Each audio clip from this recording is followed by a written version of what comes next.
She was forced to marry a cruel, aging man, but the prince would not allow the union to be consummated. The chandeliers of Greystone Manor glowed with a light that seemed determined to disguise the truth of the crumbling estate. Wax from the tall tapers ran in slow rivulets down the silvered arms, the glow flickering against faded frescoes and cracked gilt molding. A musician's bow trembled against the strings of his violin, sending lilting strains of a minuet swirling through the vast ballroom, though the notes could not quite fill the hollow spaces between the guests' conversations. Helena Greycourt stood near the edge of the gathering, her hands clasped tightly before her. The gown she wore, though of costly crimson brocade, betrayed its borrowed nature in the way it gaped slightly at the shoulders and pinched too tightly at the waist. The stays beneath bit into her ribs, making every breath a conscious effort. The neckline, lower than she would have chosen, left her feeling exposed beneath the calculating gazes of the assembled gentry. She had not wanted to attend this ball. Her father, however, had insisted. "Our prospects must be improved," he had said with a strained smile, too brightly delivered to mask his desperation.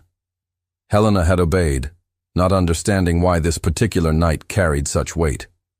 Now, she watched the sea of powdered wigs and jeweled gowns, the air thick with perfume and unspoken bargains, and wished herself anywhere else.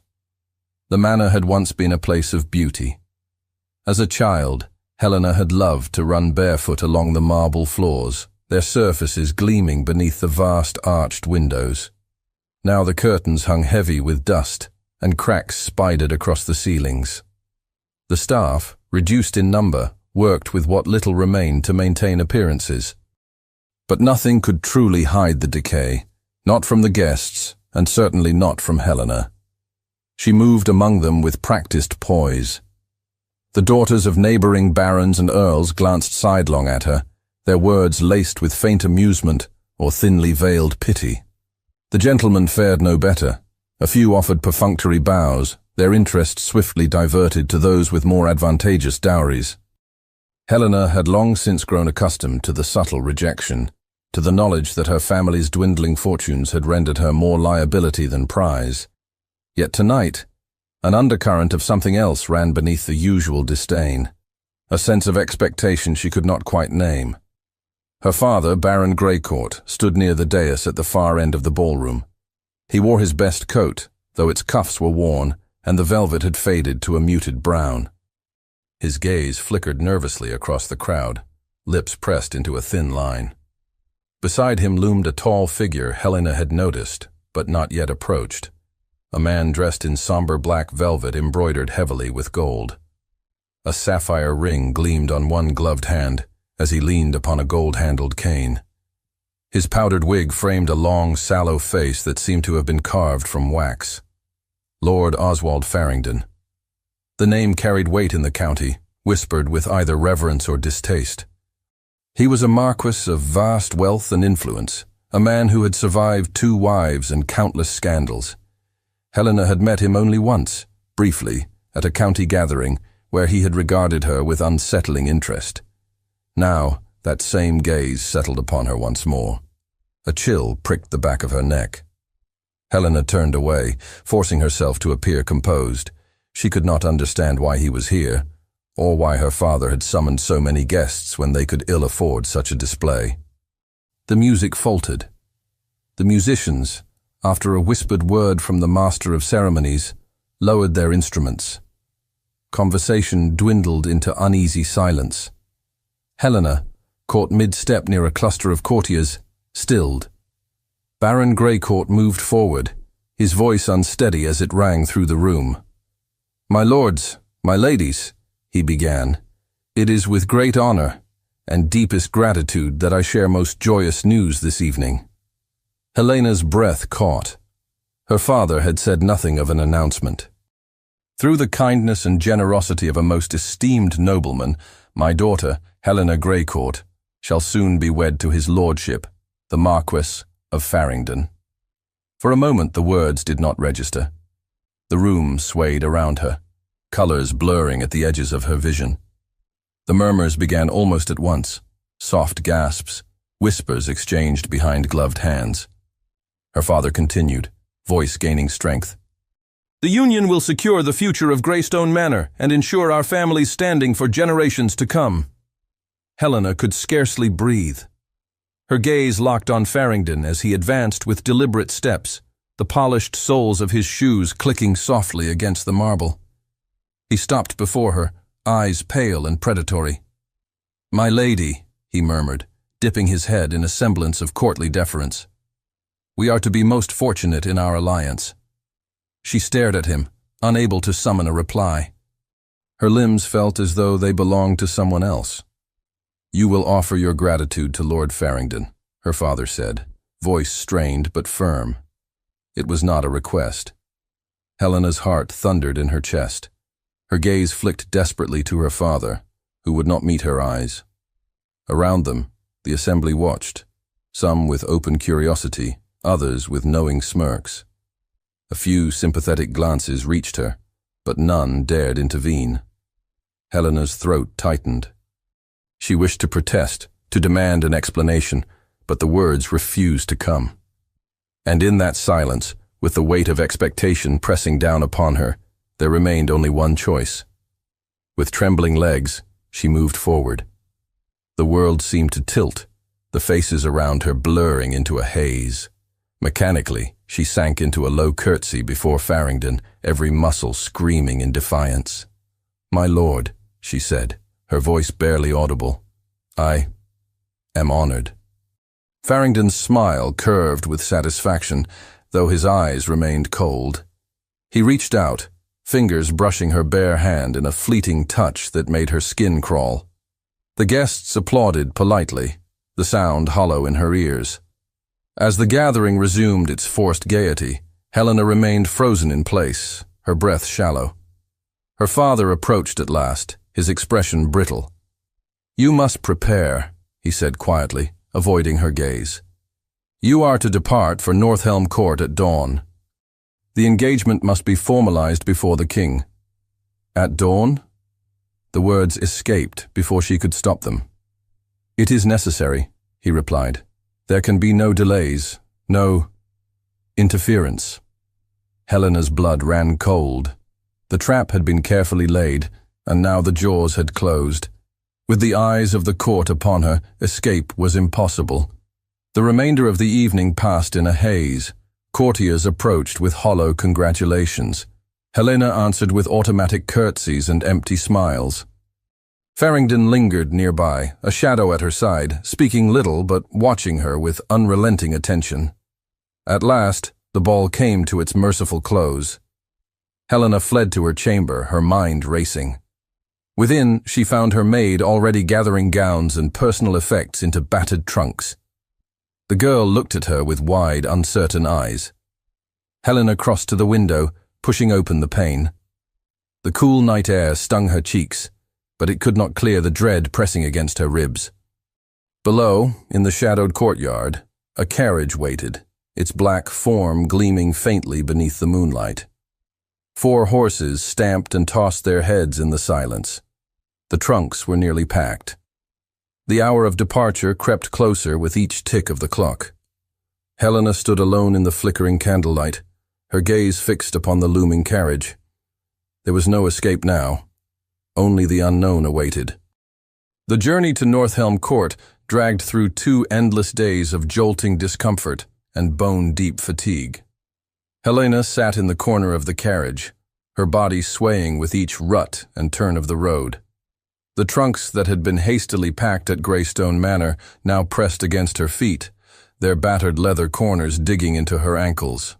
Opposite her sat Lady Ashcombe, a tall, thin woman of middle years whose sharp features and stiff posture suggested a life of unyielding propriety.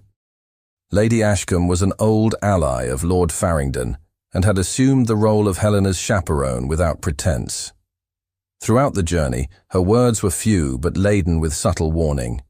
Any attempt at conversation had been met with cool, clipped responses. The countryside rushed past the narrow windows, but Helena scarcely noticed the fields and woods of her childhood fading behind her. She could think only of what awaited her ahead. The isolation of the carriage felt suffocating, Every hour, another reminder of how swiftly her life had been upended. At intervals, they stopped at roadside inns, but Helena was not allowed to stray from Lady Ashcombe's watchful presence. Even meals were eaten in private rooms, guarded by servants in Farringdon's livery. By the time the towers of Northelm Court rose against the grey sky, Helena felt numb with exhaustion. The sprawling palace loomed above the city like a stone leviathan, its white marble facades glistening faintly beneath a thin drizzle. Rows of carriages lined the wide drive, their liveried drivers hunched beneath dripping hats. Footmen bustled about, unloading trunks, guiding guests, and receiving curt instructions from the royal stewards. The carriage rolled to a stop beneath an arched portico. Lady Ashcombe descended first, her movements swift and assured. Helena followed, the damp air biting through her travel-stained gown. The vast courtyard teemed with activity, but to Helena it felt cold and alien. Without ceremony, Lady Ashcombe led her through towering doors into the palace's great entrance hall. Light from countless chandeliers reflected off marble floors and gilded columns. Courtiers drifted in small, glittering groups, their low voices merging into a constant murmur. The scent of beeswax and crushed lavender hung heavy in the air. Helena's gaze swept upward. The vaulted ceiling seemed impossibly high, painted with mythic scenes of triumph and virtue, images at stark odds with her own growing despair. "This way," Lady Ashcombe instructed, her tone leaving no room for argument. They ascended a grand staircase lined with carved balustrades, the rustle of Helena's skirts echoing in the vast space. At the second floor, a pair of heavy oak doors were opened by two silent footmen. Beyond lay a series of rooms, richly appointed but impersonal. Tapestries depicting ancient battles adorned the walls. A fire burned low in the hearth. "These will be your quarters for the duration of your stay," Lady Ashcombe said. "You are to remain here except when summoned. It is imperative that no confusion or distraction arises at this stage." Helena stiffened. "Am I a prisoner now?" Lady Ashcombe's lips twitched, though not in amusement. "You are here under the protection of Lord Farringdon's arrangements. It would be wise to conduct yourself accordingly." With that, she swept from the room, leaving Helena standing amid the unfamiliar splendor. The day passed in a haze of restless pacing and unanswered questions. A maid arrived with refreshments, her eyes downcast, offering no conversation. The hours stretched unbearably long, the distant sounds of the bustling court reminding Helena that the world outside her chamber continued without her. As dusk approached, Lady Ashcombe returned. "You will attend the king this evening," she announced. "There is to be a formal dinner. Prepare yourself." A fresh gown had been laid across the bed, pale silver with ivory lace, the fabric stiff and unfamiliar. With the help of the maid, Helena dressed in silence. Her hair was pinned in an intricate style that tugged painfully at her scalp. A thin sheen of powder was dusted over her skin, and a modest string of pearls was clasped around her throat. By the time she was led through the palace corridors toward the grand dining hall, her heart pounded beneath her corset. The hall itself was a spectacle of opulence. Crystal chandeliers cascaded light over long tables draped in damask and set with gold-rimmed china. The courtiers already present glittered like a living tapestry, velvet, satin, and jewels in every hue. At the raised table sat King George III, his heavy crown gleaming beneath the candlelight.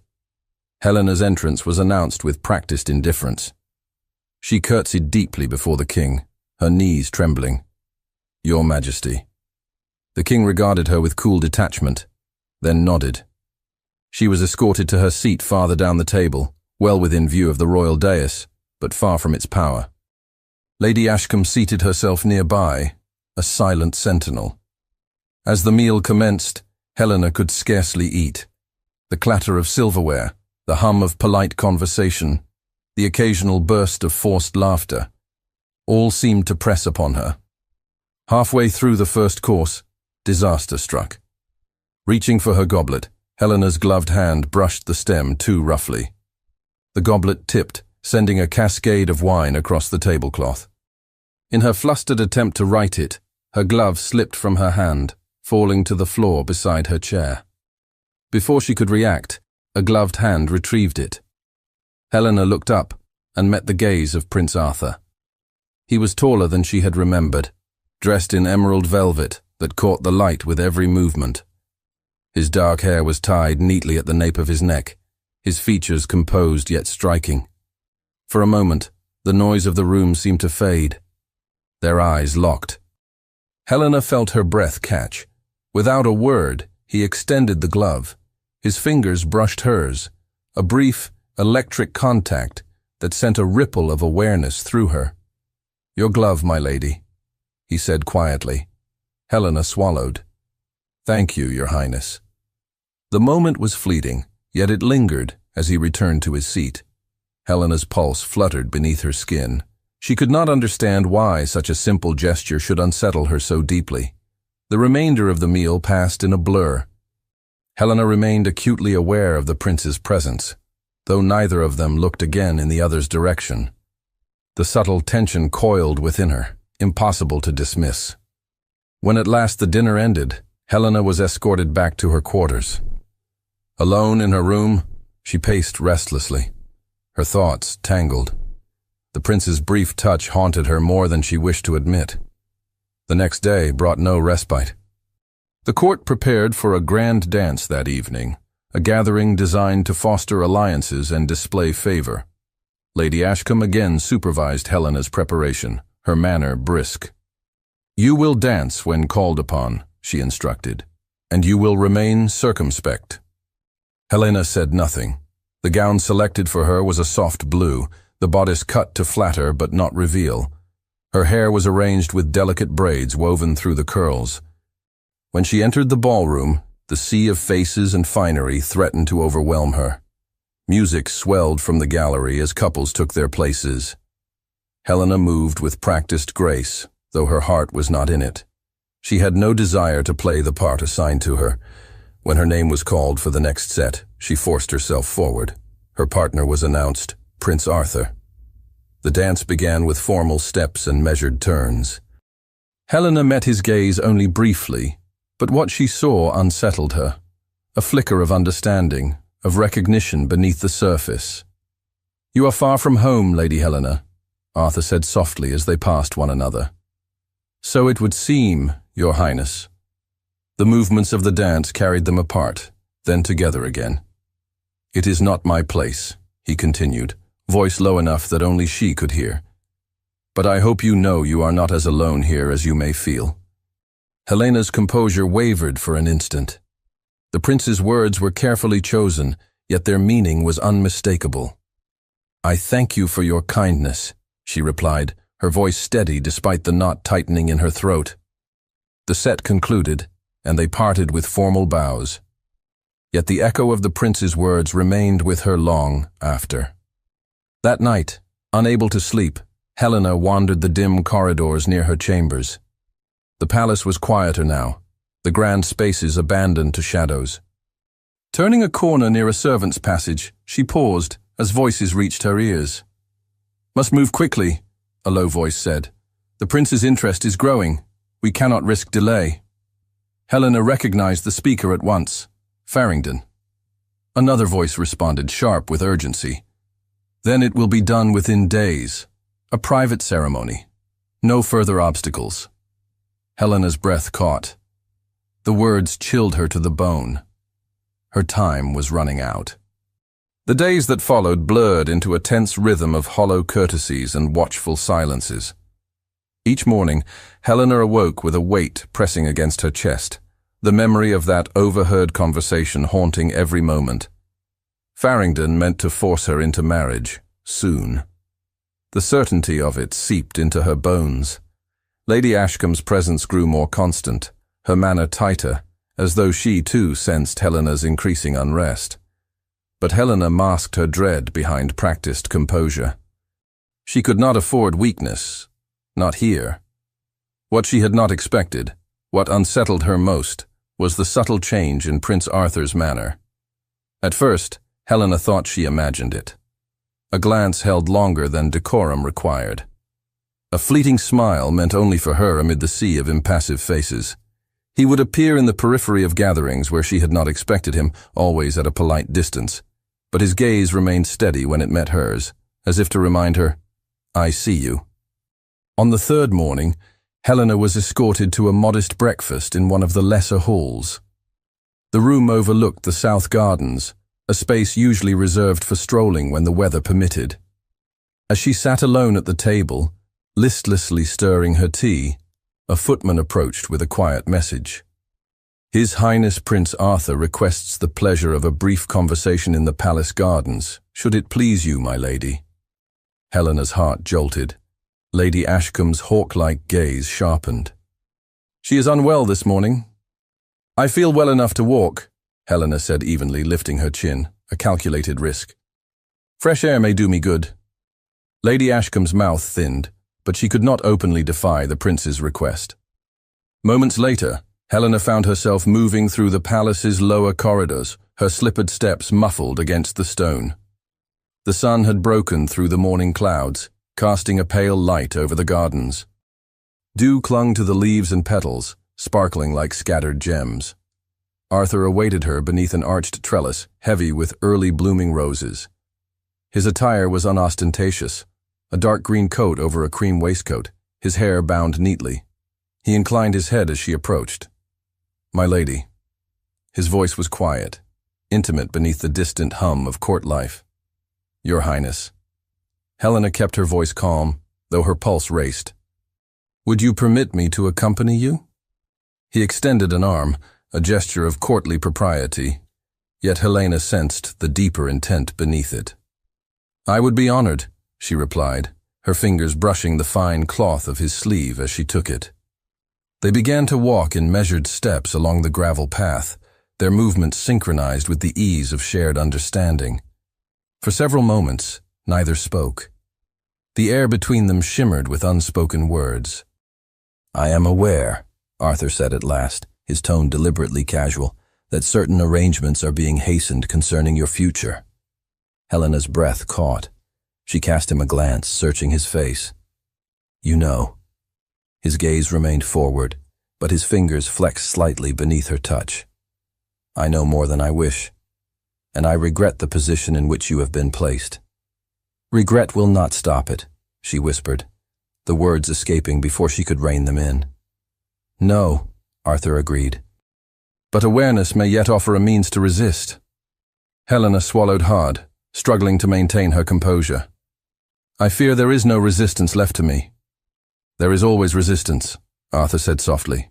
He halted, guiding her to face him beneath the flowering arch. Sunlight dappled his features, illuminating the steady fire in his eyes. "Though I must be cautious in how I offer it. You would risk yourself for me." Her voice trembled. He held her gaze. "It is not risk I consider. It is conscience." Helena's resolve faltered beneath the warmth of his presence. How easily he unraveled the walls she had built around her heart. For a moment, standing so close beneath the sunlit leaves, the world narrowed to the space between them. Yet they both knew the limits imposed upon them. Helena forced herself to step back.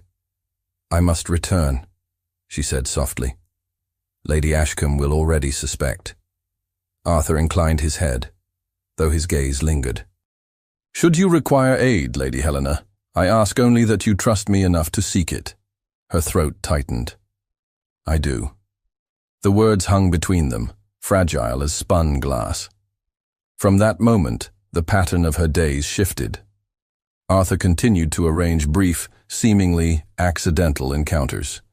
During a stroll through the library wing, at the edges of crowded gatherings. Each time, Helena felt her strength renewed by his quiet support. Yet with each passing day, Farrington's shadow loomed larger. He grew possessive, summoning her more frequently to his side during court functions. His touch lingered on her arm a moment too long. His gaze, once coldly entitled, now burned with suspicion. Helena sensed his growing awareness of Arthur's interest. Lady Ashcombe's watch deepened in response. Helena was no longer permitted solitary walks, and even in her quarters, A servant was always present under pretense of attendance. Then came the rumors. Whispers drifted through the corridors, carried on the perfumed air of the court. Lady Helena, they said, had caught the eye of the prince. Some claimed she sought to manipulate his favor to avoid her betrothal. Others implied worse. Helena heard them all, each word another stone upon her weary heart.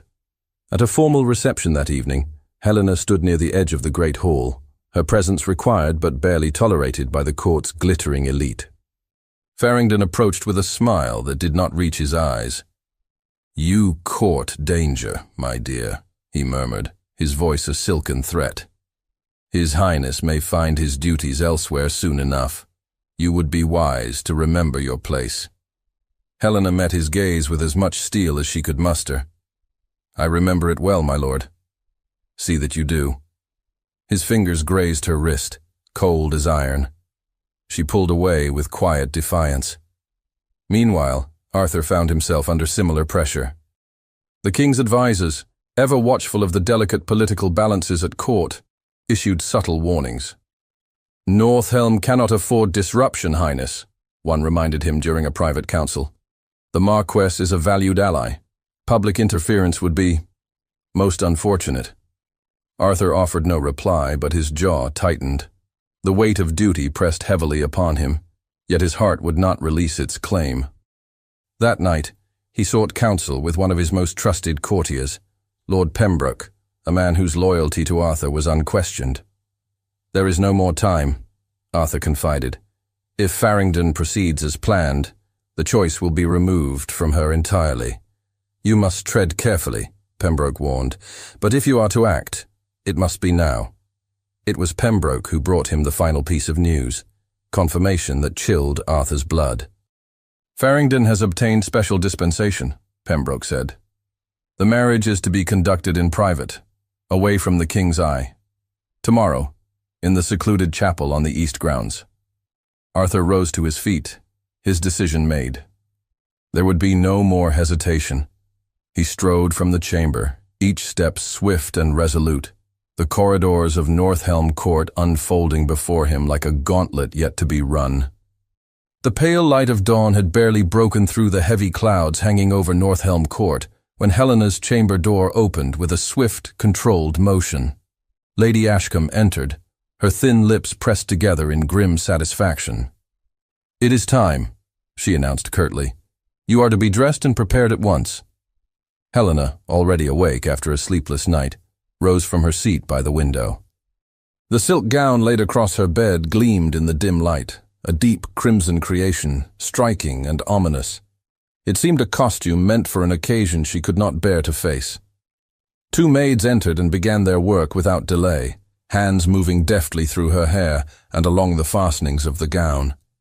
Helena's body moved with them, but her mind remained locked on the conversation she had overheard days before. There had been no escape. Each hour since had only drawn her closer to the moment when her freedom would be sealed away. When the last pin was secured and the final strand of hair smoothed into place, Lady Ashcombe regarded her with a sharp eye.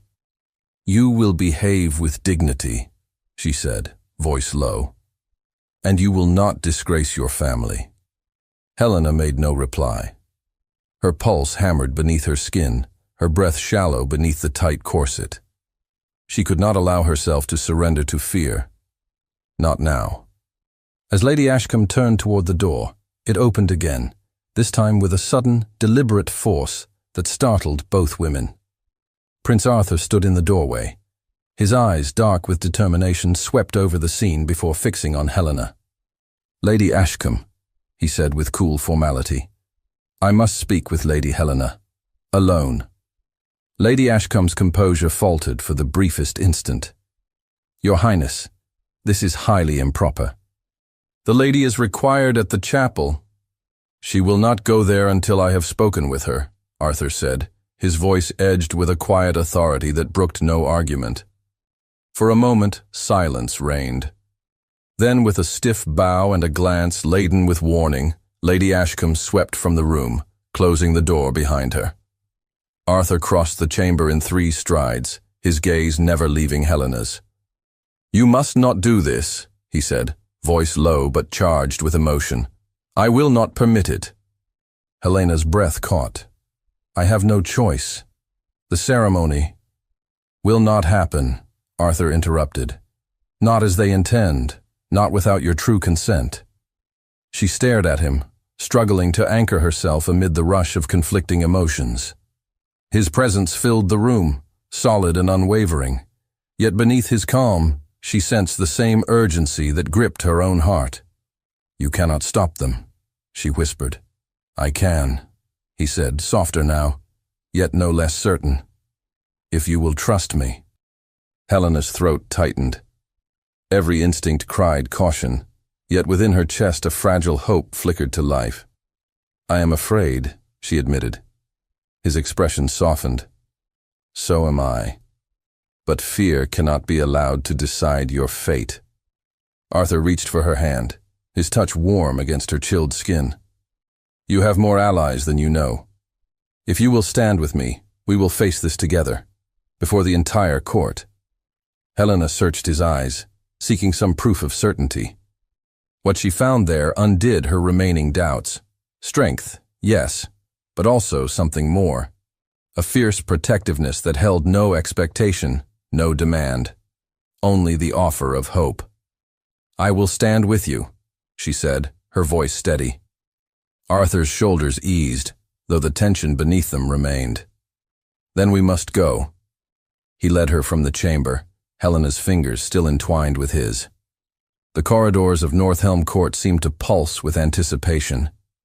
Servants and courtiers glanced up as they passed, their expressions shifting from curiosity to shock as they saw who walked beside the prince. In the great audience hall, preparations for the ceremony were already underway. A gathering of nobles filled the chamber, men and women dressed in their finest, faces alive with the gleam of political intrigue. At the front of the hall stood Lord Farringdon, resplendent in black velvet and crimson silk, his powdered wig gleaming beneath the chandeliers. His pale gaze flicked toward Helena as she entered, narrowing with unmistakable fury. A murmur swept through the assembly as Prince Arthur led her forward, his posture unyielding. The king had not yet taken his place, but the court's attention was now fully fixed upon the pair. As they reached the center of the hall, Arthur released Helena's hand and stepped forward. "My lords and ladies," he began, voice clear and resonant, "I must speak before these proceedings continue." The murmurs deepened into an audible ripple of surprise. Farringdon's jaw tightened. "Your Highness, this is neither the time nor the place." "It is precisely the time and the place," Arthur countered, gaze hard as steel. "For a wrong is about to be committed beneath the guise of duty and alliance." The crowd stilled, the weight of his words drawing every gaze. Arthur turned to the assembly. "Lady Helena has been brought here against her will, coerced into a union she does not freely choose. Such a marriage would violate the very principles of justice upon which this court stands." Helena's breath trembled within her chest. She watched as Arthur faced the sea of expectant faces, his bearing noble and unflinching. "The crown cannot condone such an act," Arthur continued. "I will not remain silent while a woman of honor is forced into a life she does not choose." He extended his hand toward Helena. "Lady Helena, will you speak the truth of your own will?" The moment stretched. Every eye now turned to her. Helena drew in a breath, her heart thundering. Slowly, she stepped forward, her voice steady despite the maelstrom within. "I do not consent to this marriage," she said, each word deliberate. "I have not given my heart, nor my will to this union. I stand here now only because I have been given no choice." A collective gasp rose from the crowd. Murmurs surged through the hall, some voices raised in outrage, others in dawning respect. Farringdon's face darkened with fury. "This is preposterous. The lady has been promised—" "A promise extracted through coercion is no promise at all," Arthur said sharply, "and it will not stand." The hall erupted into a chorus of debate, voices clashing in a rising storm of opinion. Allies of Farringdon shouted protests, while others, moved by Arthur's defense, called for justice. At that moment, The royal herald's voice cut through the din. His Majesty King George I enters. The hall fell into strained silence as the king took his place upon the throne, eyes narrowed with evident displeasure. He surveyed the scene before him, the lingering echoes of uproar still palpable. "Enough," the king commanded, his voice grave. "I will hear this matter fully before any further action is taken." Arthur bowed deeply. "Your Majesty, I ask that the ceremony be postponed pending proper deliberation. The lady's rights must be respected." The king regarded him for a long moment. "Very well. The ceremony is hereby suspended.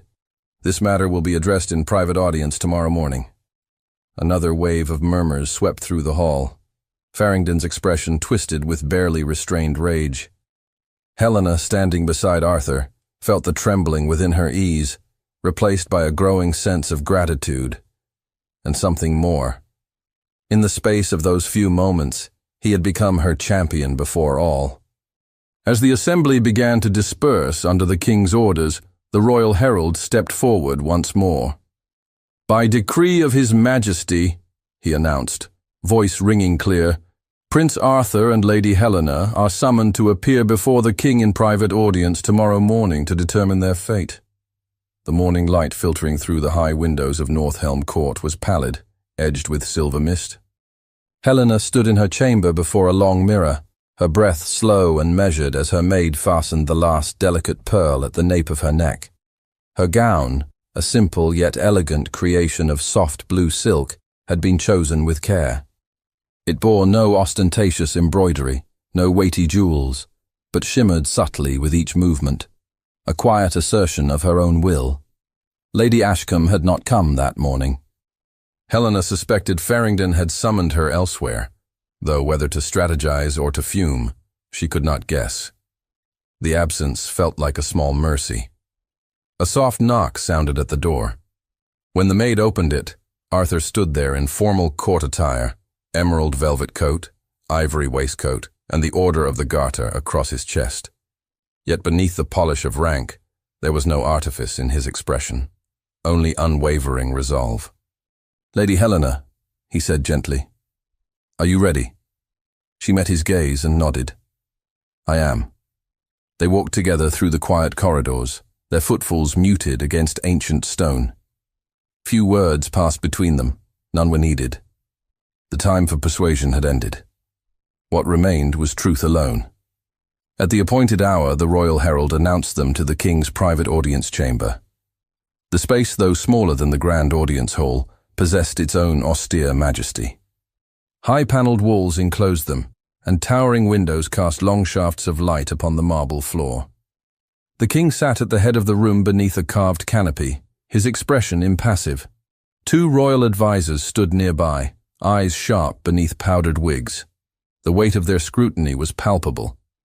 Arthur and Helena advanced side by side, stopping several paces before the throne. Together they bowed. "Your Majesty," Arthur began, his voice calm and clear, "we appear before you today with respect and full awareness of the gravity of this matter." The king regarded them steadily. "Speak then, and speak plainly." Arthur's shoulders squared. "I do not deny that in opposing the intended union between Lady Helena and Lord Farrington, I have acted against the expectations of this court.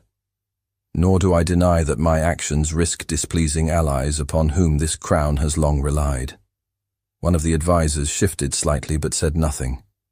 Arthur drew a breath, his gaze unwavering. "Yet I could not remain silent while an injustice was committed in your name. Lady Helena has been pressed into this betrothal through coercion, without the freedom to give or withhold her consent." He paused, his voice deepening with quiet conviction. "Furthermore, I confess openly before you and this council that my concern is not born of mere principle.